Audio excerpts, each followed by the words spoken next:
The president clearly laid out on the first night of this operation is being effectuated. Again, Pete will speak to the specifics of it. This has been an incredibly successful operation. Every day, it may not get covered because, you know, we're unlike them. We're not bombing embassies and hotels. We're hitting military targets. But every day, the Department of War lets the drummer get wicked over every portion of Iran that has these military capabilities, and the results are going to bear fruit for the world. The world is going to be a safer and a better place when President Trump's mission here is achieved. And frankly, I think countries around the world, even those that are out there complaining about this a little bit, should actually be grateful that the United States has a president that's willing to confront a threat like this and not allow it to continue to persist. Because these people will kill as many Americans as they have a chance to do, and if they have a nuclear weapon, as the Vice President pointed out, they could kill millions of Americans in the future, and that is a risk that was not going to continue to exist as long as we had this president. Thank you, Marco. You know, it's very interesting because yesterday I was watching, is it Anthony Blinken? And he was saying that they should have done it.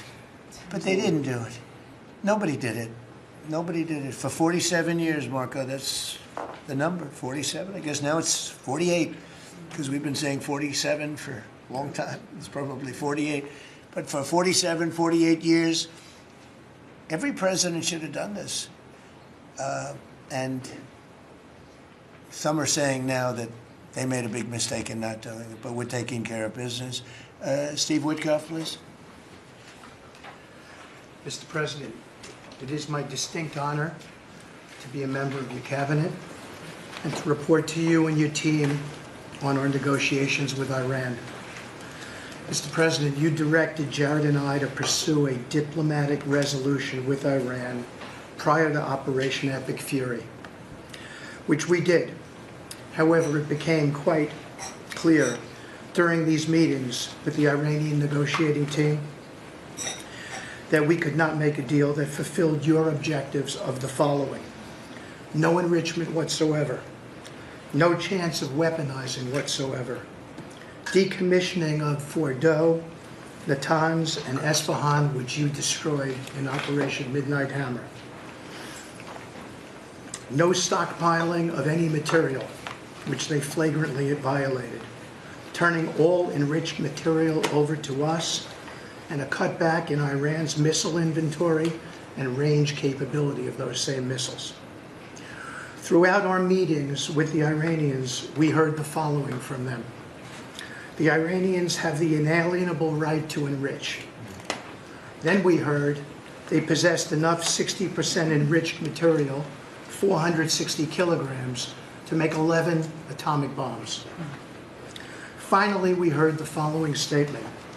They would not give up diplomatically what we could not win militarily. In other words, they were again miscalculating the success of Midnight Hammer, which was a total success. These are incontrovertible signs, among many other signs, sir, that their regime had not given their negotiating team authority to make a deal required by you. We conferred with you and all the other members of your foreign policy team, Susie Wiles, Pete Hegseth, the chairman, Marco Rubio, JD, Scott Bessent, Chris Wright, John Radcliffe, throughout all of these negotiations, and we were repeatedly rebuffed on everything we asked for. I have no doubt that we exhausted all efforts on behalf of a peaceful resolution, as you directed. Jared and I both agreed that the Iranians were there to buy time until a weaker president arrived. This was a flawed strategy, as your clear direction was to never allow Iran to obtain a nuclear weapon today or any time in the future.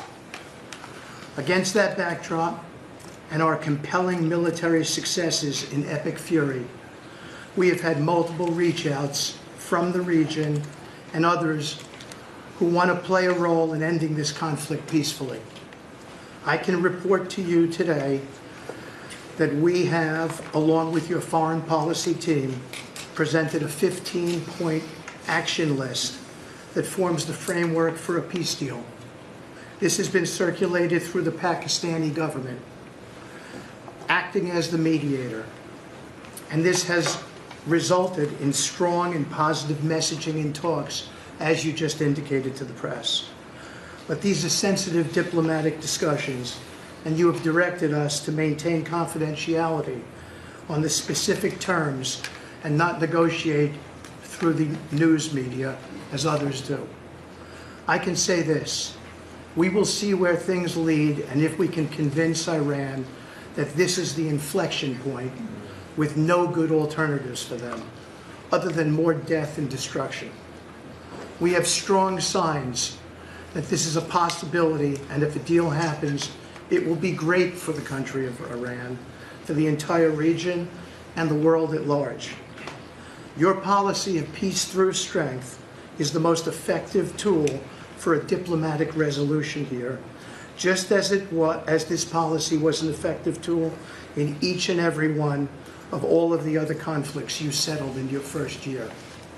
Iran is looking for an off-ramp following your powerful threat on Saturday. Your indications that you are willing to listen to peace proposals have been well received. You have instructed us that your preference is always peace, and that we should make that our priority. We have delivered that message, sir, along with the 15 points for peace. Finally, we have told Iran one last thing: don't miscalculate again. Good. Thank you very much. Good job. Doing a great job.